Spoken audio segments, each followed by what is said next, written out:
Now, this year, South Africa, of course, celebrating this week 20 years of the Constitution, a milestone for this democratic nation. And tonight, key South African role players will come together at Constitutional Hill to reflect on how far the nation has come since the first negotiations took place.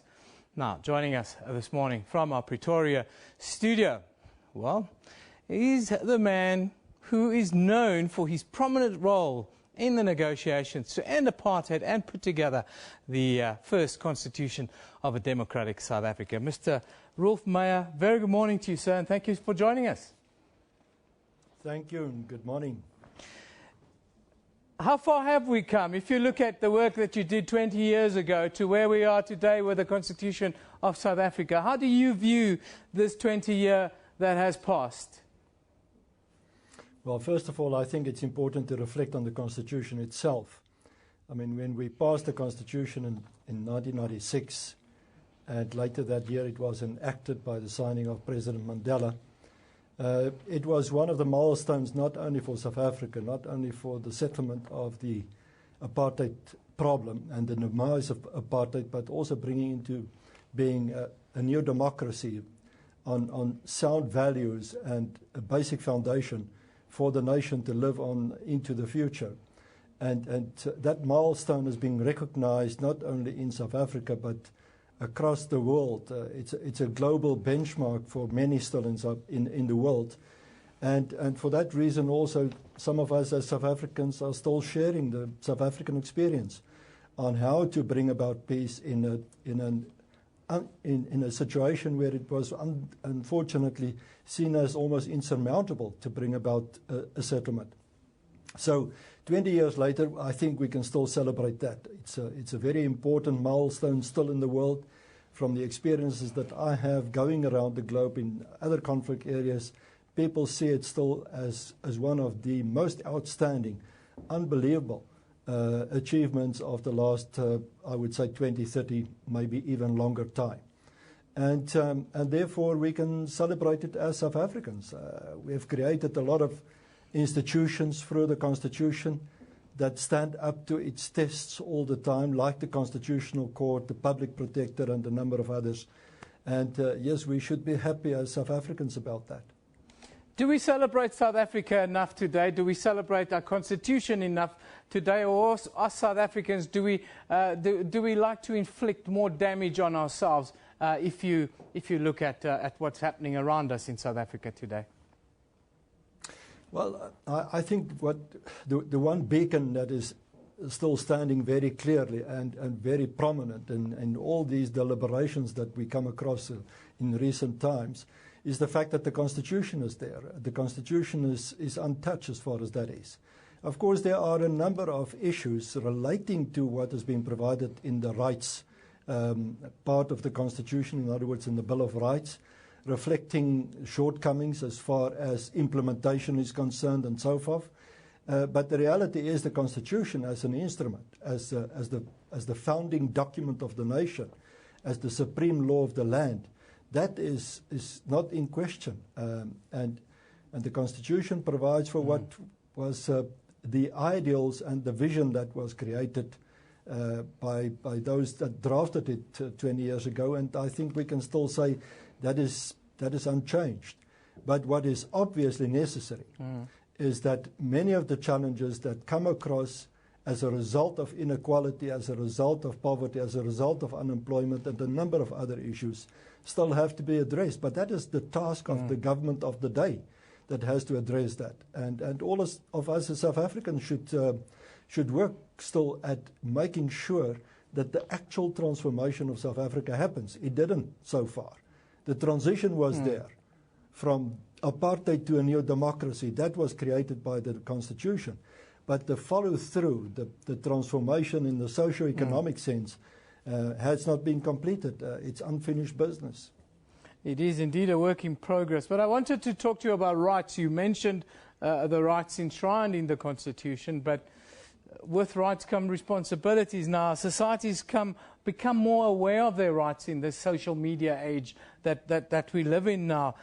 We see a lot more protests. We see protests at our tertiary institutions, people demanding their rights be respected and so forth. And quite often with that comes an infringement on other people's rights with the kind of violence that we see sometimes on our streets and at our institutions. I think universities have suffered hundreds of millions of rands of damage with people demanding their rights, but then directly trampling on the rights of others.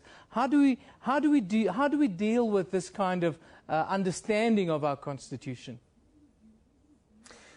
Well, I think the bottom line is, 25 years ago we learned, or 26 years ago now, we learned that the only way that we could find a peaceful settlement in South Africa was through dialogue. And we started that dialogue under the leadership of President Mandela and then President de Klerk. And we negotiated ourselves into a situation where we could reach a settlement. As I said earlier, completely unexpected at that moment. There were people thought that South Africa was moving towards a full-scale civil war. And instead, through the dialogue and the negotiations, we got ourselves out of that. And I think that's the lesson also for today. There are legitimate questions to be answered. There are legitimate challenges to university, on university campuses and elsewhere. The point is, how do we deal with it? And I would always say the answer should remain dialogue and talks to find the answers. Violence, to my mind, is unacceptable under these circumstances. And I think people that are responsible for that should be held responsible. But the point is the actual challenges and the frustrations that particularly young people are meeting, they should be addressed through dialogue and real talks. Let's go back 20 years quickly, Mr. Meyer. Tell us your most memorable moments of that period while you were negotiating the new constitution for the Republic of South Africa. Well, while you were talking about violence and the fact that it has disruptive moments also currently, if we go back to where we were in 1992, in particular during the negotiations, we had a complete breakdown in the negotiations after the Boipatong massacre. And President Mandela felt it necessary on behalf of the ANC to call all talks off. There was a complete breakdown. That was, to me, a desperate moment, but also what followed from there was indicative. And I think we can learn even today a lot about that, because what happened then was that we went back to the drawing board, so to speak. We were sitting around the table and we talked for the next 3 months ourselves out of that moment of despair and finding answers, getting ourselves into a situation where we had a record of understanding agreed upon between the leaders in September of 1992. And that, to my mind, was the real settlement that led us to get to the point of agreeing on a constitution later on. So that was a moment of real despair, but also it changed into real hope and brought about the vision for the future that followed in our talks and negotiations subsequently. It's a wonderful lesson. It's a lesson that in the dark moments you never know what is around the corner. I wanted to ask you in conclusion, Mr. Meyer, we have what is considered to be one of the finest constitutions, one of the best constitutions on the planet today. How do we go the next 20 years? How do we take the principles of the Constitution and build the best society on the planet? And do you think that's possible? I think it's absolutely possible. First of all, you're absolutely correct. I think we have indeed the best constitution on earth, simply because we also learned from others and other mistakes that were made in the rest of the world at the time that we were drafting. So it was not only because of those that were present during the drafting, it was also because of the lessons learned.